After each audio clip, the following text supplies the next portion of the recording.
नमस्कार मित्रांनो, श्री स्वामी समर्थ. तुम्हाला अशा देवीबद्दल माहिती आहे का, जिने 9 दिवस रडून पृथ्वीला नष्ट होण्यापासून वाचवलं?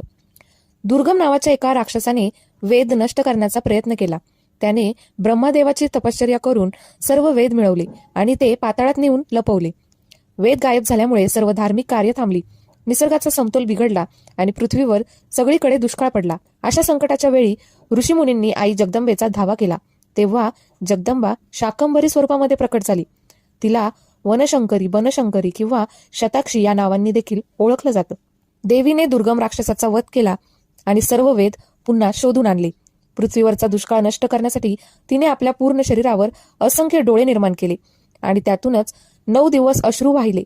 या प्रक्रियेतून धान्य, भाजीपाला आणि खाण्यासाठी उपयुक्त असणाऱ्या सर्व गोष्टी तिने निर्माण केल्या. याच कारणामुळे शाकंभरी नवरात्रीच्या 9 दिवसामध्ये देवीला भाजीपाल्याचा नैवेद्य दाखवला जातो आणि हे 9 दिवस